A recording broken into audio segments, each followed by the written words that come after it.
19वीं सदी के इख्तिताम पर यूरोप बज़ाहिर तरक्की, सनत और तहज़ीब की रोशनियों से जगमगा रहा था, मगर इस चमक के पीछे नफ़रत, कौम परस्ती और माशी नाहमवारी के साए भी गहरे हो रहे थे। इन्हीं साएदार रास्तों में एक ऐसा बच्चा पैदा हुआ जिसका नाम बाद में दुनिया खौफ, तबाही और जंग के साथ जोड़ने लगी। ये बच्चा एडोल्फ हिटलर था, जिसकी जिंदगी एक आम से आगाज के बावजूद गैर मामूली अंजाम तक पहुंची। 20 अप्रैल 1889 को ऑस्ट्रिया के कस्बे ब्रानाओ एम एन में एडोल्फ हिटलर ने आंख खोली। ये कस्बा जर्मनी और ऑस्ट्रिया की सरहद के करीब वाक़ था, जहां जर्मन सकाफत और ज़बान का असर गहरा था। इसका बाप अलोइस हिटलर एक सख्त गीर सरकारी मुलाजिम था, जबकि मां क्लारा हिटलर निहायत नरम दिल और मोहब्बत करने वाली औरत थी। बाप की सख्ती और मां की शफकत ने हिटलर की शख्सियत में एक अजीब तज़ाद पैदा किया। हिटलर का बचपन सुकून और खुशी से ज़्यादा खौफ और दबाव में गुजरा। अलोइस हिटलर नज़्म ज़ब्त और इताअत पर यकीन रखता था, और वो अपने बेटे को भी इसी सांचे में ढालना चाहता था। मामूली नाफरमानी पर सख्त सज़ा देना उसका मामूल था, जिसने एडोल्फ के दिल में बाप के खिलाफ खामोश बगावत को जन्म दिया। इसके बरक्स मां क्लारा उसके लिए वाहिद पनागाह थी, जिसकी आगोश में वो वक्ती सुकून पाता था। इब्तिदाई तालीम के दौरान हिटलर कोई गैर मामूली तालिब इल्म नहीं था। बाज़ मज़ामीन में वो बेहतर था, मगर मजमूई तौर पर उसकी दिलचस्पी पढ़ाई से ज़्यादा तस्वीरों, इमारतों और तारीख़ में थी। वो अक्सर क्लास में खोया हुआ नजर आता, जैसे उसकी सोचें किसी और ही दुनिया में भटक रही हों। असातिज़ा उसे ज़िद्दी और खुदसर करार देते थे, जो किसी की बात आसानी से कबूल नहीं करता था। नौउम्री में हिटलर के ख्वाब वाज़े होने लगे। वो खुद को एक अजीम मुसव्विर के तौर पर देखता था और फ़न तामीर व मुसव्वरी में नाम कमाना चाहता था। इस ख्वाहिश ने उसे अमली तालीम से मज़ीद दूर कर दिया, जिस पर उसका बाप सख्त नालां था। अलोइस चाहता था कि बेटा भी सरकारी मुलाजमत इख्तियार करे, मगर एडोल्फ के लिए ये ख्याल ही नाकाबिले बर्दाश्त था। 1903 में अलोइस हिटलर की अचानक मौत वाक़ हुई। बज़ाहिर ये वाक़या ख़ानदान के लिए सदमा था, मगर एडोल्फ के दिल में एक अजीब सी आज़ादी का एहसास भी पैदा हुआ। अब उस पर वो दबाव बाकी ना रहा जो बाप की मौजूदगी में था, और उसने अपने ख्वाबों की तरफ कदम बढ़ाने का फ़ैसला कर लिया। मां क्लारा ने बेटे की ख्वाहिशात की मुखालफत नहीं की और हत्तुल मकदूर उसका साथ दिया। 1907 में हिटलर वियना पहुंचा, जहां उसने एकेडमी ऑफ फाइन आर्ट्स में दाखिले के लिए दरख्वास्त दी। उसे यकीन था कि उसका इंतखाब हो जाएगा, मगर हकीकत इसके बरक्स निकली। दाखिला कमेटी ने उसके फ़न को नाकाफ़ी करार देकर मुस्तरद कर दिया, जो उसके लिए शदीद ज़हनी धचका था। ये नाकामी उसकी ज़िंदगी का पहला बड़ा मोड़ साबित हुई। इसी साल उसकी मां क्लारा कैंसर के बायस इंतकाल कर गई। मां की मौत ने हिटलर को अंदर से तोड़ दिया, क्योंकि वही उसकी वाहिद जज्बाती सहारा थी। अब वो वियना में अकेला, गरीब और नाकाम नौजवान बन चुका था, जिसके ख्वाब चकनाचूर हो चुके थे। इस तन्हाई ने उसके दिल में तलखी और गुस्से को मजीद गहरा कर दिया। वियना के दिन हिटलर के लिए निहायत कठिन थे। कभी वो सस्ते हॉस्टलों में रहता, कभी सड़कों पर रात गुजारने पर मजबूर होता था। वो छोटी मोटी तस्वीरें बनाकर या पोस्ट कार्ड्स फरोख्त करके गुजर बसर करता था, मगर ये आमदनी नाकाफ़ी थी। गुर्बत, नाकामी और तन्हाई ने उसके अंदर एक नया इंसान तराशना शुरू कर दिया। वियना उस दौर में मुख्तलिफ कौमियतों और मज़ाहिब का मरकज़ था। यहाँ जर्मन, यहूदी, स्लाव और दीगर अक़वाम एक साथ रहती थीं, मगर बाहमी कशीदगी भी मौजूद थी। हिटलर ने इसी माहौल में पहली बार शिद्दत पसंद कौम परस्ती और यहूदी मुखालिफ नज़रियात से वाक़िफ़ियत हासिल की। ये ख़यालात आहिस्ता आहिस्ता उसके जहन में जड़ पकड़ने लगे। हिटलर खुद को एक अजीम मकसद के लिए चुना हुआ समझने लगा। वो अपनी नाकामियों का इल्ज़ाम मुआशरे, सियासतदानों और मखसूस ग्रोहों पर डालने लगा, बजाय इसके कि खुद एहतिसाबी करता। यही सोच आगे चलकर उसकी पूरी नज़रियाती बुनियाद बनी। उसके अंदर का फनकार मर रहा था, मगर एक शिद्दत पसंद नज़रिया साज जन्म ले रहा था। 1913 में हिटलर वियना छोड़कर म्यूनिख चला गया। बज़ाहिर ये कदम नई शुरुआत के लिए था, मगर दर हकीकत वो ऑस्ट्रिया की फ़ौजी भर्ती से बचना चाहता था। म्यूनिख का माहौल उसे ज़्यादा जर्मन और अपनी सोच के करीब महसूस हुआ। यहाँ उसने खुद को पहली बार एक बड़े जर्मन मुआशरे का हिस्सा समझा। 1914 में पहली जंग अजीम का आगाज हुआ, जिसने पूरे यूरोप को अपनी लपेट में ले लिया। हिटलर ने इस जंग को अपने लिए निजात और मकसद का जरिया समझा। उसने राजाकाराना तौर पर जर्मन फौज में शमूलियत इख्तियार की, हालांकि वो जर्मन शहरी भी नहीं था। जंग ने उसे वो शनाख्त दी जिसकी वो बरसों से तलाश में था। महाज जंग पर हिटलर एक फरमाबरदार और नज्म ज़ब्त का पाबंद सिपाही साबित हुआ। वो खतरनाक मुहिम्मों में पीछे नहीं हटता था और इसी बिना पर उसे एजाज़ात भी मिले। जंग के शोर, मौत और तबाही के दरमियान उसने खुद को पहली बार मजबूत और अहम महसूस किया। ये तजर्बा उसकी नफ्सियात पर गहरा असर डाल गया। जंग के इख्तिताम पर जर्मनी की शिकस्त ने हिटलर को शदीद सदमे से दोचार कर दिया। उसके लिए ये महज एक फौजी नाकामी नहीं थी, बल्कि उसके ख्वाबों और शनाख्त की शिकस्त थी। वो इस नतीजे को कबूल करने के लिए तैयार नहीं था और उसने इसका इल्ज़ाम सियासतदानों और अंदरूनी दुश्मनों पर डालना शुरू कर दिया। यही एहसास शिकस्त आगे चलकर एक खतरनाक इंतकाम की सूरत इख्तियार करने वाला था। हिटलर की शख्सियत और सियासत में दाखिले की इस तफसील को अब हम मजीद वाज़ेह अंदाज में पेश करते हैं। पहली जंग अजीम के इख्तिताम पर जर्मनी सिर्फ मैदान जंग में ही नहीं, बल्कि इखलाकी और नफ्सियाती तौर पर भी शिकस्त खा चुका था। शहरों में भूख, बेरोजगारी और मायूसी फैली हुई थी, जबकि कौम के वक़ार को शदीद ठेस पहुंची थी। एडोल्फ हिटलर के लिए ये हालात किसी ज़ाती सानहे से कम नहीं थे, क्योंकि उसने अपनी पूरी शनाख्त जंग और जर्मन फौज के साथ जोड़ रखी थी। अब अचानक उसके सामने एक शिकस्त खुर्दा कौम खड़ी थी, जिसे वो कबूल करने पर आमादा ना था। जंग के बाद हिटलर म्यूनिख में ही मुकीम रहा और फौज के साथ महदूद तौर पर वाबस्ता रहा। जर्मन फौज ने उसे सियासी सरगर्मियों पर नज़र रखने के लिए इस्तेमाल किया, क्योंकि इस दौर में इनकलाबी ख्यालात तेज़ी से फैल रहे थे। इसी दौरान उसकी मुलाकात एक छोटी सी सियासी पार्टी, जर्मन वर्कर्स पार्टी से हुई। ये वो लम्हा था जहां एक बेसिमत सिपाही सियासत के रास्ते पर कदम रखने लगा। हिटलर ने इस पार्टी में बतौर मुशाहिद शिरकत की, मगर जल्द ही उसकी ज़बान और लहजे ने सबकी तवज्जो हासिल कर ली। वो जज्बाती, सख्त और सीधा बोलता था, जिसमें गुस्सा और यकीन की शिद्दत वाज़े नजर आती थी। उसकी तकरीरें सुनने वालों के दिलों में छुपी मायूसी को आवाज़ देती थीं। बहुत जल्द वो महज एक रुकन नहीं रहा, बल्कि पार्टी का मरकजी चेहरा बनने लगा। 1919 से 1920 के दरमियान हिटलर ने अपनी तकरीरों के जरिए एक खास तबके को मुतासिर किया। वो जर्मन कौम की अजमत, जंगी शिकस्त के बदले और अंदरूनी दुश्मनों के खिलाफ नफरत को हवा देता था। उसने यहूदियों, कम्युनिस्टों और जमहूरी सियासतदानों को जर्मनी की तबाही का जिम्मेदार ठहराया। ये ख्यालात आहिस्ता आहिस्ता उसके मुस्तकिल नज़रिए की शक्ल इख्तियार करने लगे। 1920 में पार्टी का नाम बदलकर national socialist German workers party, Nazi party रखा गया।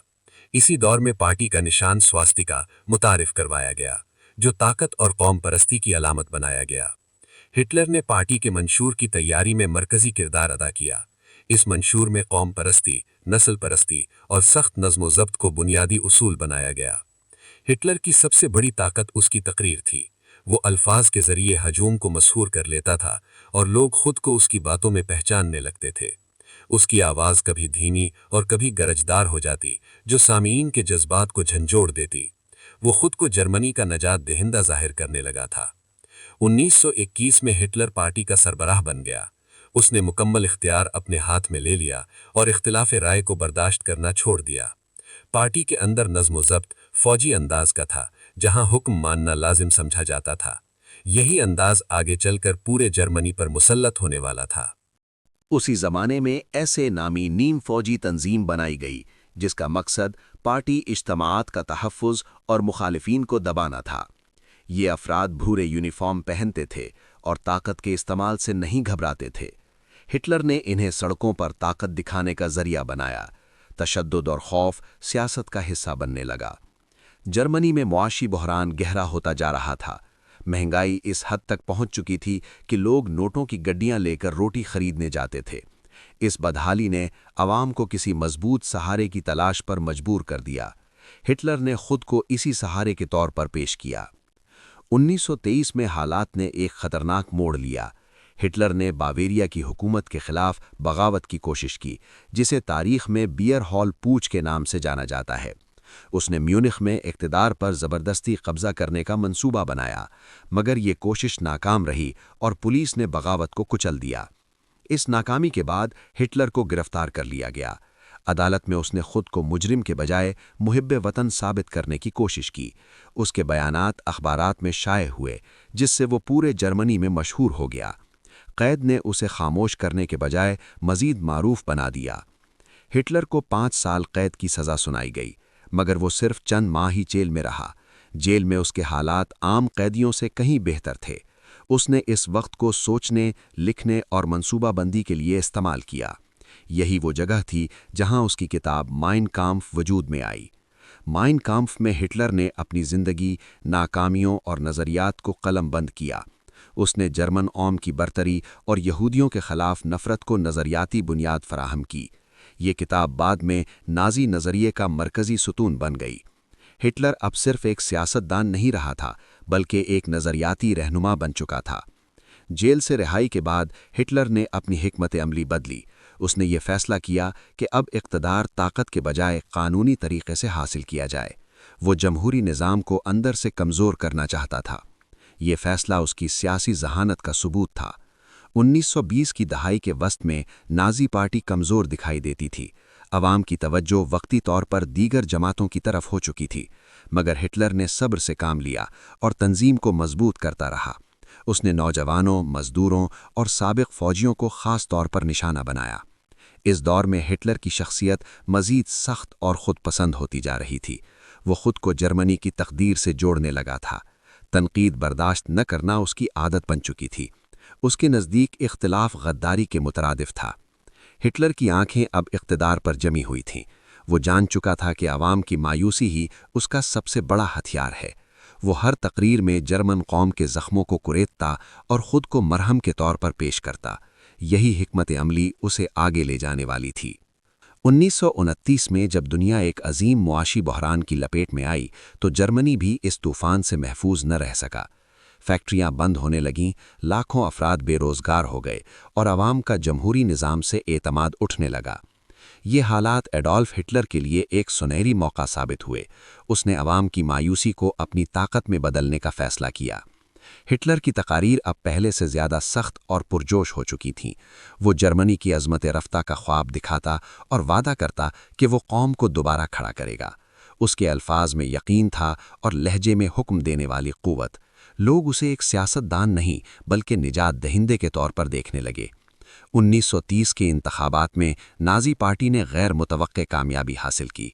पार्लिमान में उनकी नशिस्तों की तादाद तेज़ी से बढ़ने लगी। ये कामयाबी हिटलर के लिए इस बात का सबूत थी कि अवाम उसके पीछे खड़े हैं। इक़्तिदार का दरवाज़ा अब पूरी तरह बंद न रहा था।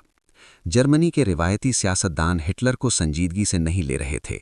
वो समझते थे कि उसे इक़्तिदार में लाकर काबू में रखा जा सकता है। यही उनकी सबसे बड़ी गलती साबित हुई। हिटलर को मौका चाहिए था, इख्तियार नहीं। 30 जनवरी 1933 को एडोल्फ हिटलर को जर्मनी का चांसलर मुकर्रर कर दिया गया। बज़ाहिर ये एक आईनी तकर्रुरी थी, मगर हकीकत में ये जर्मनी की तारीख़ का ख़तरनाक मोड़ था। हिटलर ने इक़्तिदार में आते ही जमहूरियत को कमज़ोर करना शुरू कर दिया। वो जानता था कि ताकत आहिस्ता आहिस्ता छीनी जाती है। फरवरी 1933 में राइक्सटैग की इमारत में आग लग गई। इस वाक़े को कम्युनिस्ट साजिश करार दिया गया। हिटलर ने इसी बहाने शहरी आज़ादियों को मुअत्तल कर दिया। खौफ का माहौल पैदा करके मुखालिफ आवाज़ों को खामोश किया गया। इसी साल एनेबलिंग एक्ट मंजूर किया गया, जिसने हिटलर को मुकम्मल इख्तियारात दे दिए। अब वो पार्लियामान के बगैर भी कवानीन बना सकता था। जमहूरी निज़ाम अमली तौर पर ख़त्म हो चुका था। जर्मनी एक आमिरियत की तरफ बढ़ चुका था। नाज़ी पार्टी के अलावा तमाम सियासी जमातों पर पाबंदी लगा दी गई। इख्तिलाफ राय जुर्म बन गया और रियासती ताकत का इस्तेमाल आम हो गया। अखबारात, रेडियो और तालीम सबको नाज़ी नज़रिए के ताबे कर दिया गया। जर्मनी अब एक ही आवाज़ सुन रहा था और वो आवाज़ हिटलर की थी। 1934 में हिटलर ने अपनी ही पार्टी के अंदर ख़तरा महसूस किया। Night of the long knifes के दौरान उसने सैकड़ों अफराद को कत्ल करवा दिया। ये वाक़या इस बात का ऐलान था कि ताकत के रास्ते में कोई रुकावट बर्दाश्त नहीं की जाएगी। खौफ अब रियासती पॉलिसी बन चुका था। इसी साल प्रेसिडेंट हिंडनबर्ग का इंतकाल हो गया। हिटलर ने प्रेसिडेंट और चांसलर के ओहदे यकचा कर लिए। उसने खुद को फ्यूरर यानी रहनुमा करार दिया। जर्मनी अब एक शख्स की मर्जी के ताबे हो चुका था। हिटलर ने नौजवानों को खास हदफ बनाया। ہٹلر یوتھ کے ذریعے نئی نسل کو نازی نظریے میں رنگ دیا گیا۔ بچوں کو سکھایا جاتا کہ ریاست اور رہنما سب سے اوپر ہیں۔ وفاداری اب ایک مقدس فریضہ بن چکی تھی۔ معاشی طور پر ہٹلر نے بڑے منصوبے شروع کیے۔ سڑکیں، کارخانے اور فوجی صنعت کو فروغ دیا گیا۔ بے روزگاری کم ہوئی اور عوام کو وقتی سکون ملا۔ یہی کامیابیاں اس کی مقبولیت کو مزید بڑھانے لگیں، مگر اس ترقی کی قیمت نفرت اور تشدد تھی۔ یہودیوں کے خلاف قوانین بنائے گئے، ان کے کاروبار چھین لیے گئے، انہیں معاشرے سے الگ تھلگ کر دیا گیا۔ نفرت اب قانون کا حصہ بن چکی تھی۔ 1935 میں نیورمبرگ قوانین نافذ کیے گئے۔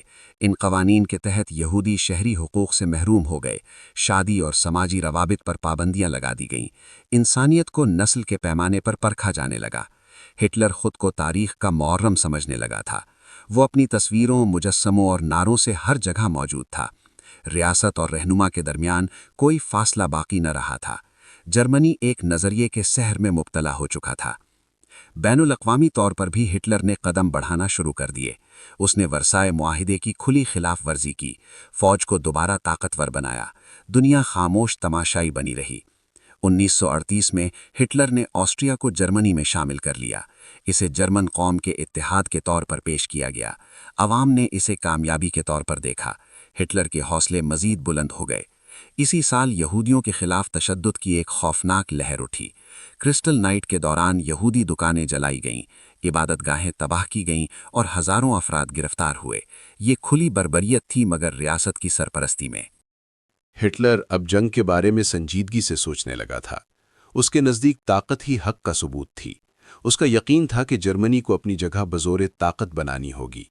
دنیا ایک اور تباہی کے دہانے پر کھڑی تھی۔ 1939 میں یورپ ایک بار پھر خوف کے سائے میں آ گیا۔ ایڈولف ہٹلر نے پولینڈ پر حملے کا حکم دیا، جس کے ساتھ ہی دوسری جنگ عظیم کا آغاز ہو گیا۔ جرمن فوج تیزی اور طاقت کے ساتھ آگے بڑھی اور دنیا حیرت میں مبتلا ہو گئی۔ ہٹلر کو یقین تھا کہ وہ تاریخ کو اپنے قدموں تلے رون سکتا ہے۔ ابتدائی مہینوں میں جرمنی کو غیر معمولی کامیابیاں حاصل ہوئیں۔ پولینڈ، ناروے، ڈنمارک، نیدرلینڈز اور فرانس ایک ایک کر کے جرمن تسلط میں آ گئے۔ یہ فتوحات ہٹلر کے غرور کو آسمان تک لے گئیں۔ وہ خود کو ناقابل شکست سمجھنے لگا۔ ہٹلر کی حکمت عملی تیز حملوں پر مبنی تھی، جسے بلٹسکریگ کہا جاتا تھا۔ دشمن کو سنبھلنے کا موقع دیے بغیر فیصلہ کن ضرب لگائی جاتی تھی۔ جرمن عوام ان کامیابیوں پر فخر محسوس کر رہے تھے۔ ہٹلر اب ایک فاتح کے طور پر دیکھا جانے لگا، مگر ہر کامیابی کے ساتھ اس کی خود پسندی بھی بڑھتی گئی۔ وہ اپنے جرنیلوں کی رائے کو نظر انداز کرنے لگا، اختلاف کو کمزوری سمجھا جانے لگا۔ یہی رویہ آگے چل کر تباہی کا سبب بنا۔ 1941 میں ہٹلر نے ایک ایسا فیصلہ کیا جو اس کی تقدیر بدل دینے والا تھا۔ اس نے سوویت یونین پر حملے کا حکم دے دیا۔ یہ محض ایک فوجی کارروائی نہیں، بلکہ ایک نظریاتی جنگ تھی۔ ہٹلر مشرق میں اپنی نسل پرستانہ سوچ کو عملی جامہ پہنانا چاہتا تھا۔ ابتدا میں جرمن فوج نے تیزی سے پیش قدمی کی۔ سوویت علاقے وسیع تھے اور موسم سخت تھا، مگر ہٹلر نے ان خطرات کو نظر انداز کیا۔ سردی، رسد کی کمی اور شدید مزاحمت نے جرمن فوج کو کمزور کرنا شروع کر دیا۔ جنگ اب ایک دلدل بن چکی تھی۔ اسی دوران ہٹلر کے نظریاتی عزائم نے ایک ہولناک شکل اختیار کر لی۔ یہودیوں، روما افراد اور دیگر گروہوں کو منظم طریقے سے ختم کرنے کا منصوبہ بنایا گیا۔ یہ عمل بعد میں ہولوکاسٹ کے نام سے جانا گیا۔ انسانی تاریخ کا یہ سیاہ ترین باب تھا۔ یہودیوں کو پہلے سماج سے الگ کیا گیا، پھر کیمپوں میں منتقل کیا گیا۔ ان کی جائیدادیں ضبط کر لی گئیں اور شناخت مٹا دی گئی۔ لاکھوں افراد کو جبری مشقت پر لگایا گیا۔ زندگی کی حرمت ختم ہو چکی تھی۔ جلد ہی یہ کیمپ قتل گاہوں میں بدل گئے۔ گیس چیمبرز اور اجتماعی قبریں بنائی گئیں۔ مرد، عورتیں اور بچے ایک ہی انجام سے دوچار ہوتے گئے۔ یہ سب ریاستی حکم کے تحت ہو رہا تھا۔ ہٹلر خود ان تفصیلات سے فاصلے پر رہتا تھا۔ وہ کاغذی احکامات اور مبہم ہدایات دیتا تھا، مگر یہ نظام اسی کے نظریے سے جنم لے چکا تھا۔ ذمہ داری کی حقیقت تاریخ نے محفوظ کر لی۔ 1941 کے آخر میں ایک اور فیصلہ کن موڑ آیا۔ جاپان کے حملے کے بعد ہٹلر نے امریکہ کے خلاف جنگ کا اعلان کر دیا۔ اب جرمنی ایک عالمی اتحاد کے سامنے کھڑا تھا۔ طاقت کا توازن تیزی سے بدلنے لگا۔ مشرقی محاذ پر اسٹالن گراڈ کی جنگ نے جرمن فوج کی کمر توڑ دی۔ شدید سردی اور مسلسل لڑائی نے ہزاروں سپاہیوں کو نگل لیا۔ یہ پہلی بڑی شکست تھی جس نے ناقابل شکست ہونے کا بھرم توڑ دیا۔ ہٹلر مگر حقیقت ماننے کو تیار نہ تھا۔ وقت گزرنے کے ساتھ جرمن شہر اتحادی بمباری کا نشانہ بننے لگے۔ عام شہری ہلاک ہونے لگے اور انفراسٹرکچر تباہ ہونے لگا۔ عوام کا حوصلہ ٹوٹنے لگا، مگر پروپیگنڈا اب بھی کامیابی کی کہانیاں سناتا رہا۔ ہٹلر کی ذہنی حالت بگڑنے لگی۔ وہ نقشوں پر خیالی فوجیں حرکت دیتا اور غیر موجود طاقتوں پر انحصار کرتا تھا۔ حقیقت اور تصور کے درمیان لکیر مٹتی جا رہی تھی۔ اب وہ اپنے ہی قلعے میں قید ہو چکا تھا۔ 1944 میں ہٹلر کے خلاف قاتلانہ حملے کی کوشش کی گئی۔ بم پھٹا مگر وہ بچ گیا۔ اس واقعے کے بعد اس کا شک اور بے رحمی مزید بڑھ گئی۔ سینکڑوں افراد کو سزائیں دی گئیں۔ جنگ کا پانسا مکمل طور پر پلٹ چکا تھا۔ اتحادی فوجیں مغرب سے اور سوویت فوجیں مشرق سے جرمنی کی طرف بڑھ رہی تھیں۔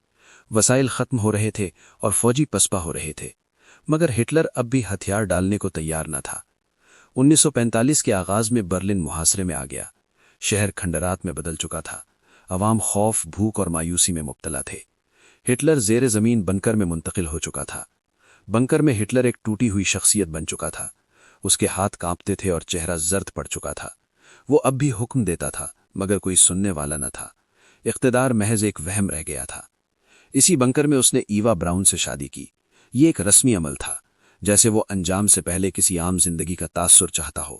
شادی کے چند گھنٹوں کے بعد انجام قریب آ چکا تھا۔ دنیا اس کے خلاف فیصلہ سنا چکی تھی۔ 30 اپریل 1945 کو ایڈولف ہٹلر نے خودکشی کر لی۔ اس نے زہر کھایا اور خود کو گولی مار لی۔ ایوا براؤن نے بھی اپنی زندگی ختم کر لی۔ یہ ایک دور کا خاتمہ تھا، مگر اس کے اثرات باقی رہے۔ ہٹلر کی موت کے بعد جرمنی نے ہتھیار ڈال دیے۔ جنگ ختم ہوئی مگر تباہی باقی رہی۔ لاکھوں جانیں جا چکی تھیں اور یورپ ملبے کا ڈھیر بن چکا تھا۔ انسانیت ایک بار پھر سوالوں کے کٹہرے میں کھڑی تھی۔ ہٹلر کی شخصیت تاریخ میں نفرت، غرور اور اندھی قوم پرستی کی علامت بن گئی۔ اس کی زندگی اس بات کا ثبوت تھی کہ الفاظ اگر نفرت سے بھرے ہوں تو دنیا کو جلا سکتے ہیں۔ اس کا انجام ایک عبرت تھا، کامیابی نہیں۔ تاریخ نے اسے فاتح نہیں بلکہ خبردار کرنے والی مثال کے طور پر یاد رکھا۔ ایڈولف ہٹلر کی کہانی ایک انسان کے عروج و زوال کی کہانی نہیں بلکہ ایک نظریے کے انجام کی داستان ہے۔ اس نے عوام کی مایوسی کو ہتھیار بنایا اور طاقت کو مقصد سمجھا۔ اس کی زندگی ہمیں یہ سکھاتی ہے کہ جب نفرت کو سیاست بنایا جائے تو انجام صرف تباہی ہوتا ہے۔ تاریخ کا سب سے بڑا سبق یہی ہے۔ دوستو، ایڈولف ہٹلر کی تاریخ پر مبنی یہ ویڈیو آپ کو کیسی لگی؟ امید ہے آپ کو یہ ویڈیو پسند آئی ہوگی۔ اگر آپ کو یہ ڈاکیومنٹری ویڈیو پسند آئی ہو تو اس کو لائک اور شیئر کرنا ہرگز نہ بھولیں۔ اس طرح کی مزید تاریخی اور معلوماتی ویڈیوز کو دیکھنے کے لیے ہمارے چینل کو سبسکرائب کریں اور بیل آئیکن کو بھی پریس کر دیں تاکہ نئی آنے والی ویڈیوز کو آپ دیکھ سکیں اور تاریخ اور جنرل نالج کے متعلق معلومات حاصل کر سکیں۔ ملتے ہیں اگلی ویڈیو کے ساتھ۔ تب تک کے لیے خدا حافظ۔ السلام علیکم۔